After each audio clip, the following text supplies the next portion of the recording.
LSU transfers to know. I couldn't really come up with a better name for it, so we're just going with that, transfers to know.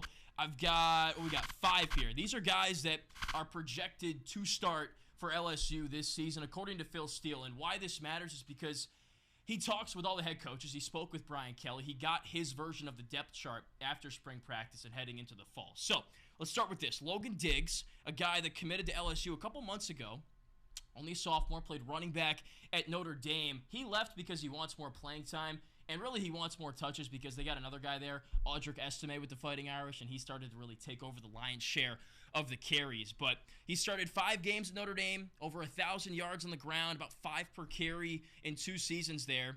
Former pretty big-time recruit, borderline 3/4 star. He's got the pedigree. Played for Notre Dame, had a great offensive line. He knows how to tilt the rock. He's a guy with some pretty good wiggle, good movement, but also power. He can really put his head down and run you over. So Diggs could be the guy that emerges as the starter at the running back spot. And you think back to last year, there were like 3 or 4 different guys.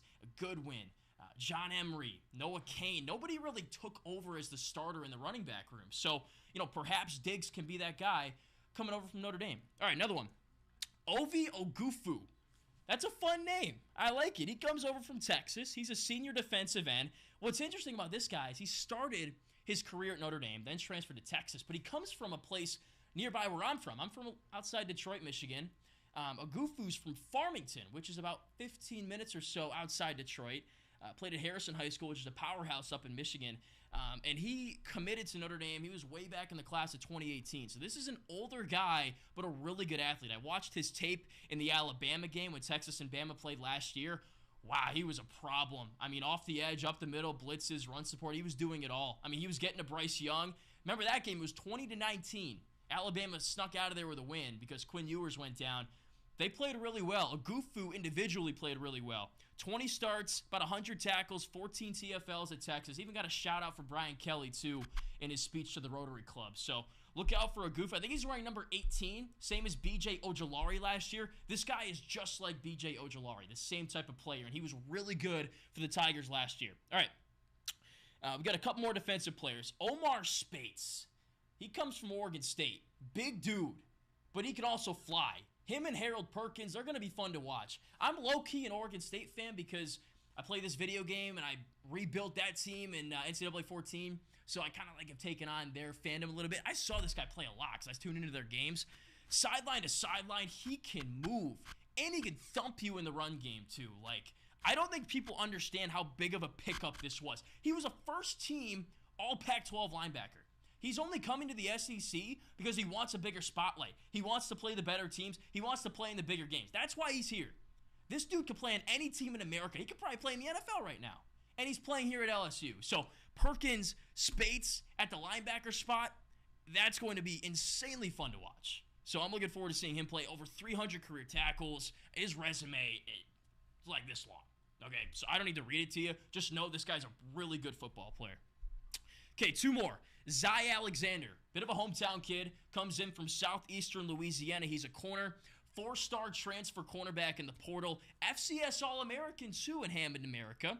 Started 29 games, about 100 tackles, 9 picks, so he can make plays when he's got the ball in his hands, and he knows how to get the ball in his hands as a DB. What's interesting, though, is that I saw something yesterday. Jacques Doucet also works here, tweeted this. He asked the southeastern Louisiana head coach if he thinks that Alexander's ready for the big step up from the SEC, or I should say the FCS to the SEC. It's obviously a big jump. He didn't seem to think so for a full-time role, which was interesting. But Phil Steele has Alexander penciled in as a starter at corner.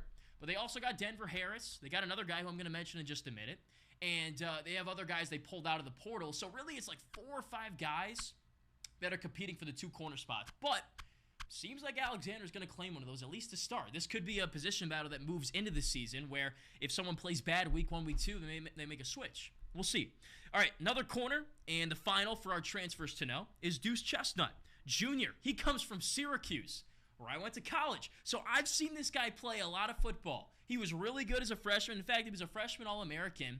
Guys tried to test him. They're like, oh, yeah, he's a freshman. Let's throw some jump balls his side of the field. Let's wake him up a little bit. And he responded. He really did. He was really, really good. Last year, his stats weren't great. He had a handful of PBUs. I think he had 1 pick. they weren't throwing to him that much because obviously he's a freshman All-American. Why would you want to throw to a guy like that? So he's a really talented player. He was a borderline 4-star recruit, which for Syracuse, that was a big deal when we got him because we've gotten like maybe 5 or 6 4-star recruits ever. So another guy to know, third-team All-ACC a couple seasons ago, played over 1,400 career snaps at the college level. You can't replace that. He has the experience. He's played in the big games. I know it may not seem like it, but the ACC is a pretty good conference, and he's played against teams like Clemson and North Carolina, other teams like that. So another guy to keep an eye on for the starting cornerback spot, Zy Alexander Deuce Chestnut.